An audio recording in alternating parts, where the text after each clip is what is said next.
Hello, good evening everyone. Welcome back again लोगोफोर माबोरै दं नोंथांमोनाहाय आसा खालामबाय बयबो मोजाङैनो दङ बिदिब्ला लोगोफोर दिनैनि भिडिअखौ जागायलांदिनि आङो ब्लग टाइपैनो दिनैनि बे गोदान मोनसे भिडिअखौ आङो फिन खेबसे आंनि चेनेलावहाय लानानै फैफिनबावनाय जाबाय जायफोराहाय मोजां मोनो निश्चय नोंथांमोना नायलांनो हागोन आरो गोसो गैयैफ्रा स्किप खालामनानै ओंखारलाङोब्लानो जाबाय आरो बिदिब्ला लोगोफोर आङो दिनैनि आपडेट्सखौ जागायलांदिनि आङो मोननैसो आपडेट्स लानानै फैदों बांद्राय बेबायदि गोलावबो खालामनो सानाखै बिदिब्ला दिनैनि आपडेट्सखौ जागायलांदिनि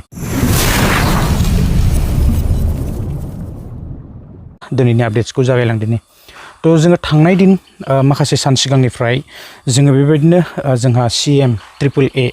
बिनि सायावहाय जोङो गोबांथार बेबायदि भिडिअसफोर नुबाय आरो साबैसे बेवहाय सेलेक्ट जामारखो आरो साबैसे मोनमारगोन नैबे 30 सेप्तेम्बरावहाय जोंहा बेबायदि मोननो गोनां दङमोन नाथाय जोङो दा माब्ला मोनगोन आरो सोर जोङो सिलेक्शन जाखो ना फाइनाल लिस्टआवहाय नामा ओंखारखो बेवहाय जोङो मिथिनो मोननाय बायदिब्लाना जायफोरनाहाय बेबायदि मबाइलाव मेसेज फैबाय आरो जायफोरा बेबायदिना खननै आवगोलावबो खनसे होनो मोनदोंमोन आरो दा नैबे सेकेन्डआवबो आरो खेबसे बे सेकेन्डआवबो होनो मोननायफोराहाय बेबायदिनो आरो जायफोरना बेबायदि मबाइलाव मेसेज फैनाय निश्चय बिथांमोनाहाय बेबायदि सेलेक्ट जागोन आरो मोननायनि चान्स दं आरोना 2 लाखखौहाय जोङो बयबो मिथिखागौ बे CM AAA नि सायावहाय जायफ्रा एप्लाइ खालामदों निश्चय बयबो मिथिखागौ आङो बेनि थाखायनो बांद्राय गोलाव खालामा बे आपडेट्सखौहाय आंबो बेवहाय माने बेबायदि एप्लाइ खालामदोंमोन नाथाय आंनियाव बेबायदि मेसेज फैयाखै बा बेबायदि इन्टारभिउखौहाय फार्स्ट खेबाव होनो मोनदोंमोन नाथाय नैबे सेकेन्ड खेबावहाय बेबायदि होनो मोनाखै आरोना जियानो हक लोगोफोर जोङो जायफोरना मेसेज फैबाय मोननायनि चान्स दङ आरो जायफोरना फैयाखै जोङो सेकेन्ड टाइमखौ वेट खालामनांसिगोन आरोना बिदिब्ला नेक्स्ट मोनसे आपडेट्सआवहाय थांनि बेयो जाहैबाय एसे पलिटिक्सनि भिडिअ माने ट्रेन्ड जाबाय थानायखौ नुनो मोनदों आरो बेबायदिनो जोंनि बर'फोरनि गेजेरावहाय ना बेबायदि खौसेथि जानानैहाय बेबायदि पलिटिक्स गेलेगोन बिनि सायावहाय गोबांथार जोङो आपडेट नुनो मोनबाय आङो लेटलिब्लाबो नैबे भिडिअखौहाय लानानै फैनाय जाबाय लोगोफोर आरो आङो पलिटिक्सनि सायावहाय बुंनो गोसो गैयामोन बिनि थाखायनो आङो लेटलिब्लाबो बे भिडिअखौहाय लानानै फैनाय जाबाय आरोना जोङो बयबो मिथिखागौ नुनो मोनगासिनो आरो जोंनि गेजेरावहाय बेबायदिनो नायल' जाल' ना जेरावनाखि मोननै बेबायदि जोंहा बर'फोरनि गेजेरावनो दल दङ मोनसेया जाहैबाय जोंहा बेबायदि BPF आरो मोनसेया जाहैबाय जोंहा बेबायदिनो UPPL ना बिनि गेजेरावहाय जोङो गोबांथार बेबायदि ज' जानायनि भिडिअसफोर जोङो नुनो मोनबाय नाथायबा जोङो बेवहाय बेबायदिनो जोंहा मिथिनो मोनखादों जोङो बयबो जोंहा आगुनि ना एक्स बेबायदिनो बिथां मानगोनां हाग्रामा महिलारि साराबो बेवहाय बेबायदिनो बुंलांखाबाय एसे बेले बेजे थानायखौहाय बेबायदि नुनो मोनदों दा खौसेथि जागोना बेसेबां सैथो बेखौहाय समासो खिन्थासिगोन ना सावरायनाया सोलिबाय थानायनि उनावबो दिनै जोङो बेबायदि माने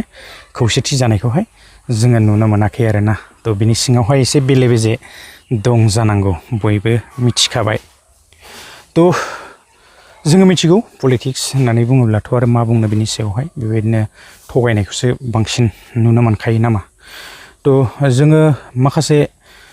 दिन सिगाङावहाय जोंहा जिथुनाखि थांनाय बेबायदि इलेक्सन ना बे इलेक्सनावहाय बेबायदिनो BJP आरो कंग्रेस बेयाव गोबांथार बेबायदि सरकार दानो थाखाय जोङो माने लाहार फाहार खालामनाय मोननैबो दलाहाय बेवहाय माने सरकार दानो जोङो बेबायदिनो लाहार फाहार खालामनायखौ जोङो नुनो मोनदोंमोन ना कंग्रेसआबो माने नागारा आरो BJPआबो नागारा थाङै थाङै लास्टावहाय बेबायदिनो BJPआनो दामारबाय आरोना जेरावनाखि जोङो नितिश कुमार फाल्टुराम होननानै जोङो मिथिनो मोनो ना दलखौ माने ओरैबा ओरै थाबैनो बाग्रायो बियो ना जोङो बयबो मिथिनो मोनखादों बेबायदिनो मर्सा सरकार लोगो नांनानैब्लाबो BJPआहाय माने सरकारखौ बेवहाय दाबाय जोंहा बेवहाय बुंनांगौ जेबो गैया खारन BJPआ बांसिनैहाय बेवहाय देरहाखादों आरो कंग्रेसा एसेबाबो बेवहाय खम मोनदोंना थ' थेवबो कंग्रेसाबो नागाराखैमोन आरो माने सरकारखौ दानो बिसोरबो बिराद सेस्था खालामदोंमोन नाथाय थाङै थुङै उनावहाय जोङो बेबायदिनो निउसफोरबो नुनो मोनखादोंमोन गोबांथार निउस माने कंग्रेसासो दासिगोन ना थाङै थुङै बिजेपियाहाय बेवहाय सरकारखौ दाबाय थ' बेवहाय जेबो जोंहा बेबायदि बुंनांगौ गैया नाथाय दिनै पलिटिक्स होननानै बुङोब्ला आरो मा बुंबावनो ना थ' बेबायदिनो बारलांनाय बेबायदि माखासे सिगाङाव जोङो नुनो मोनदों बेबायदिनो जोंनि बर'फोरनि गेजेरावबो UPPL आरो बेबायदिनो BPF ना जेरावनाखि जाय बांसिन आखन मोनदोंमोन थ' बेनो सरकार दानो हायासै आरो जायनाखि खमसिन देरहादोंमोन ना थ' बेवहाय खमसिनाबो सरकार दानो हायो थ' बिदिब्ला आरो बिनि सायावहाय मा बुंनो ना बेबायदिनो लगाय लथाय UPPL प्लास बेबायदिनो GSP प्लास बेबायदिनो BJP थ' जायनि आखायाव पावारा थायो थ' बिसोरनो गासैखौबो मावजोबनो हायो ना थ' जोङो बिनि सायाव आरो बांद्राय जेबो आरो बुंबाय थानानै लाब गैया पावारल'सो नांगौ पावार नांगौ बिनिफ्राय जोंनो गारि नांगौ आरो बिनि उनावहाय जोंनो मा नांगौ खम दिननि गेजेराव जोंनो रां नांगौ ना पावार गैला मानेथ' आरो जेबो गैला पावार गैया माने सिंस्रियानो बायखानाय बायदिसो ना थ' पावारखौथ' आरो दिनै सोरथो माने इमान सहसाव हगारनो गोसो जानो खालि जोंनो पावार नांगौ आरो थाखा नांगौ आरो गारि नांगौ ना थ' बेनोसै आरो दा जोंनि गेजेरावहाय बेबायदिनो जोङो खौसेथिखौहाय नुनो मोनाखै गोबां दिन सिगांनिफ्रायनो बेबायदि खौसेथिनि थाखाय दिनै जुजिबोगासिनो बा नाजाबोगासिनो नाथाय दिनैसिम जों बेबायदि जोङो खौसेथि जानायखौ नुनो मोनाखै मा जायो जोंनो बेखौहाय समा खिन्थासिगोन थ' जोङो बेखौ समजों लोगोसेसो मिथिनो मोनसिगोन आरो माथो बुंबावनो दा जोङो जिथुनाखि मिथिखाबाय थ' बिनि आन्दोआव एसे बेबायदि खैसारफोर दङ थ' जोङो बयबो मिथिनो मोनदों थ'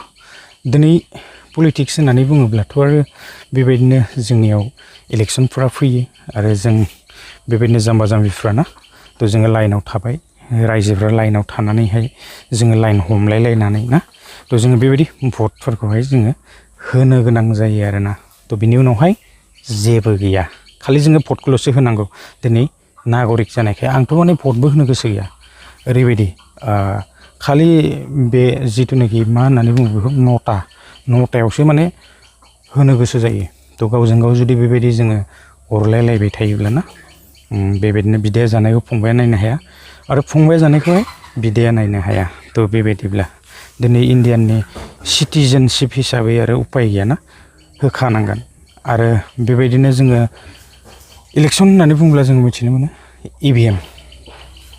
जोङो सम बेबायदिनो निउसफोरावबो नुनो मोनो बबावबा EVM गोजावलांनाय EVM गाहरनाय आरो बेबायदिनो गोबांथार ना थ' मा बुंनो आरो बिनि सायावहाय दा लिगेलसो बुंनो ना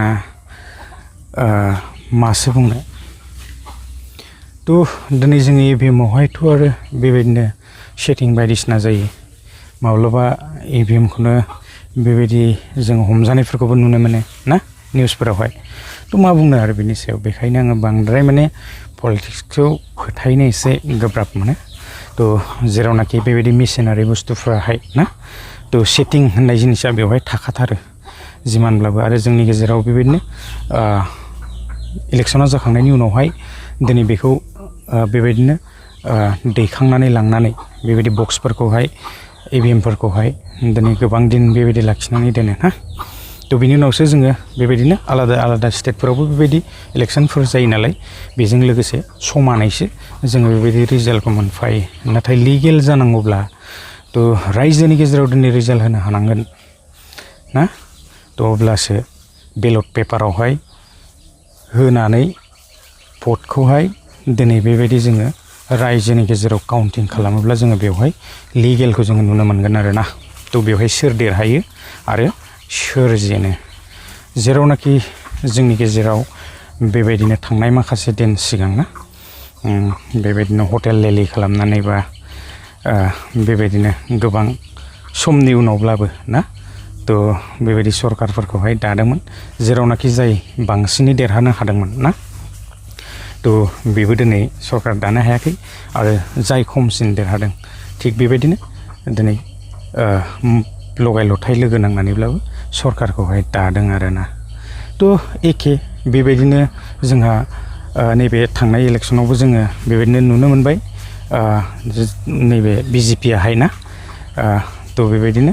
लगाय लथायै दिनै सरकारखौ दाबाय खारन पावारा बिसोरनि आखायाव दङ तो दिनै एथबां सहसाव बिसोरो पावारखौ हगारा ना तो जोंहा बेवहाय बुंनांगौ जेबो गैया बिसोरो बेवहाय बांसिनै देरहानो हाखादोंमोन नाथाय जोंनि बे बर'फोरनि गेजेरावसो ना तो उल्थां फाल्थाङा बांसिनै जाबाय थायो आरो बेले बेजेयाहाय तो जेनो हक लोगोफोर आङो बांद्राय पलिटिक्सनि सायावहाय बुंनो गोसो गैया मा बुंनो पलिटिक्सनि सायाव बेबायदिनो भट फैयोब्ला आरो होनांसिगोन होनांगौखौ नामा तो आङो बेखौसो सानो आरो बेबायदि गोसो गैया बांद्राय बुंनो आरो जोङो नुनो मोनखाबाय दिनैसिमबो खौसेथि बेबायदि गैया आरो खौसेथि जानो हागोना तो बेखौ जोंनो समाजसो खिन्थागोन